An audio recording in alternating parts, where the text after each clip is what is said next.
Queridos hermanos, estamos celebrando con toda la Iglesia este domingo 13º durante el año. Los textos de la liturgia nos siguen introduciendo, sobre todo el Evangelio, en los misterios de Jesús, de su vida pública, las enseñanzas que Jesús va realizando con sus apóstoles, con sus discípulos.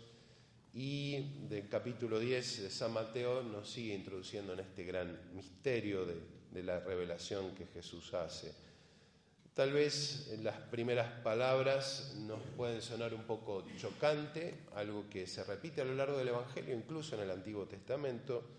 El que ama a su padre o a su madre más que a mí no es digno de mí. En algunas otras traducciones o en algunas otras versiones dice: el que no odia a su padre no es digno de mí. Y entonces nos genera cierta cuestión interior, decir, bueno, pero ¿qué me está diciendo Jesús?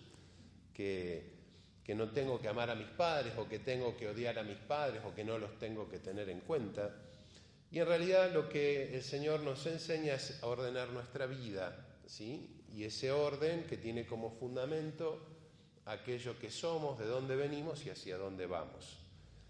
La clave para comprender esto es reconocer en primer lugar que somos criaturas, que tenemos un alma y esa alma responde a Dios y que Él es nuestro creador. ¿Vieron cuando a veces uno compra algún artículo y demás? El fabricante es el que sabe cómo funciona ese artículo, el que tiene los repuestos, el que me va a decir qué hacer o qué no hacer. Lo hacemos con los vehículos, lo hacemos con cualquier cosa. Es decir, el fabricante es el que lo hizo y que conoce y tiene las piezas y entiende el funcionamiento. Bueno, nuestro fabricante, nuestro creador, es Dios. Y ese es el mejor que nos entiende. Y entiende también, porque nos ha hecho, cómo funciona nuestra psique, cómo funcionan nuestros sentimientos, nuestros afectos, nuestros amores. Y por eso Jesús se toma el atrevimiento de decirle a los apóstoles y ordenar su vida. No les está diciendo a los apóstoles que no amen a su padre o a su madre, sino que pongan a Dios por encima de todo, porque así de hecho lo dice el primer mandamiento: amar y adorar a Dios sobre todas las cosas, porque en el amor a Dios nosotros ordenamos nuestros amores. Amándolo a Él, nuestro amor se libera, se vuelve, deja de lado el egoísmo para amar en Dios a todos los demás. Cuando Dios no está presente en nuestra vida, cuando Dios no ordena nuestras pasiones, fácilmente nuestros amores humanos, nuestros afectos, nuestros sentimientos, nuestros anhelos se desordenan, porque no tienen esa guía, no tienen ese norte, no tienen como ese GPS que me ubica y me dice que tengo que ir para aquel lado. Por eso Jesús se toma el atrevimiento de decirle esto a los apóstoles y de repetírnoslo a nosotros. En nuestra vida religiosa, de consagrados, en la que uno comparte con muchas hermanas que han consagrado su vida, con otros sacerdotes que hemos sido compañeros y uno conoce muchos casos, nosotros palpamos en algo muy puntual, pero que puede servir de ejemplo, a veces no amar en Dios, cómo puede terminar convirtiéndose en un amor egoísta. La vocación es un llamado de Dios que implica una renuncia a formar una familia, a muchas cosas. Y muchos padres no entienden esto en la vocación de sus hijos. Pero no solamente no entienden, sino que ha llegado a veces el punto de decir, no, yo prefiero a mi hijo muerto antes de verlo monja o de verlo cura o religioso.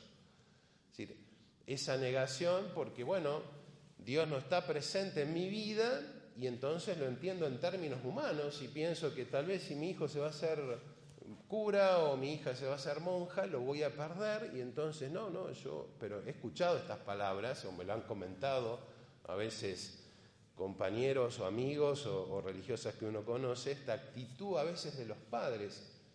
Y uno no puede decir que es un amor auténtico, desordenado. Evidentemente ama a su hijo y quiere lo mejor, pero está desordenado porque en realidad lo lógico es decir, bueno, pero si mi hijo es feliz o mi hija es feliz haciendo esa, ¿por qué me voy a oponer? ¿Por qué le voy a negar? ¿Por qué voy a querer hacer todo lo posible para que no le responda a Dios?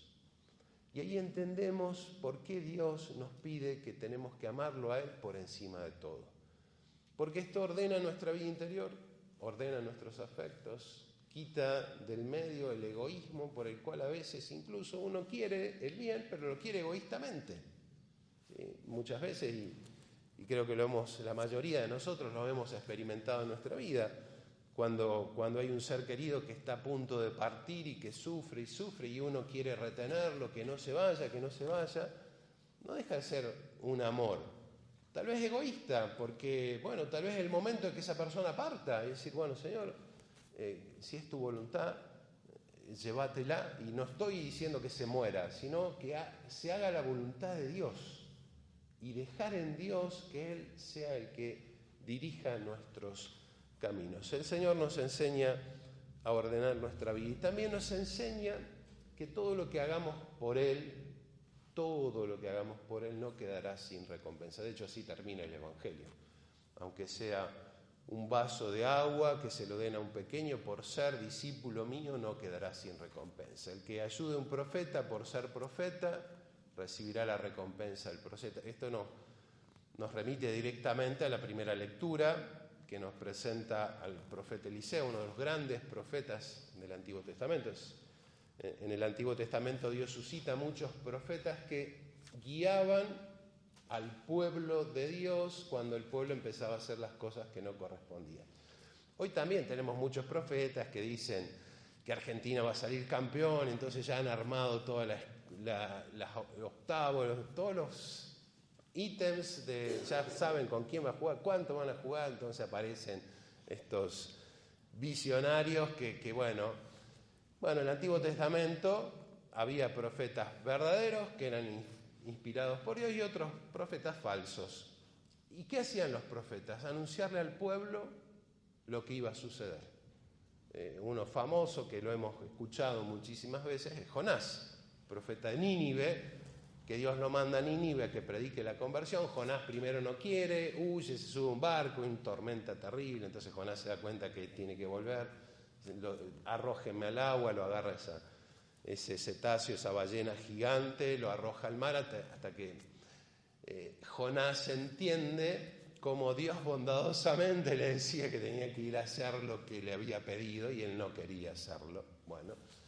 Va a predicar a Nínive, esta ciudad enorme, predica la conversión, que si no se convierten, Nínive será destruida. Y los ninivitas, desde el rey hasta los animales, hacen penitencia, escuchan a Jonás, escuchan lo que él les dice y se convierten de corazón vistiendo sayal, haciendo penitencia, y Dios decide no destruir a Nínive. Pero hay muchos profetas, entre esos está Eliseo, que también tiene un papel protagónico en el pueblo israelita, que ocasionalmente el texto que nos dice que, pasaba por un lugar, que había una mujer adinerada, entonces le pide quedarse ahí, la mujer después le hace una habitación con su esposo y simplemente lo recibía, punto, estaba ahí. Entonces en un momento él dice al servidor, esta mujer que nos recibe, que nos ha hecho acá, ¿qué podemos hacer? El servidor le dice, no tiene hijo, entonces mándala a llamar. El año próximo, profeta, el año próximo para esta fecha tendrás un hijo. Hecho que termina sucediendo. Aquel que atienda a un profeta, por ser profeta, recibirá la bendición del profeta. ¿Esto qué nos dice a nosotros? ¿O qué nos invita el texto del Evangelio? En una sociedad llena de maledicencias, en una sociedad llena de odios, de maldiciones, parece que todos se quieren sacar los ojos, el que está arriba patear al de abajo, porque esto es lo que vemos, lamentablemente, estas carnicerías humanas que pasan en todos los ámbitos y nadie está excluido. Jesús, el mensaje es totalmente distinto. Jesús nos invita a amar, nos invita a perdonar, nos invita a darle un vaso de agua a aquel que nos lo pida, a vivir esta caridad y este amor con todos. Y sobre todo Jesús deja algo muy claro: cualquier cosa que nosotros hagamos por el bien de los otros no quedará sin recompensa. Tal vez en el ámbito humano uno trata de hacer bien su trabajo porque tal vez voy a recibir el premio del presentismo, trabajé todos los días del año, el mejor compañero en el trabajo y me van a dar un premio, lo que sea. Pero Dios paga muchísimo mejor y más, porque es Dios y a Dios nada se le escapa.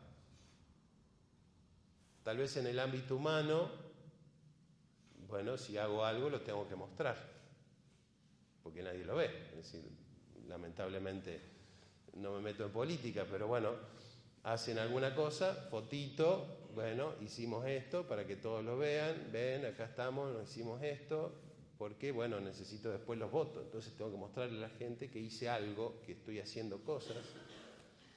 En el ámbito de la fe nosotros no necesitamos hacer eso, porque el que nos paga es Dios.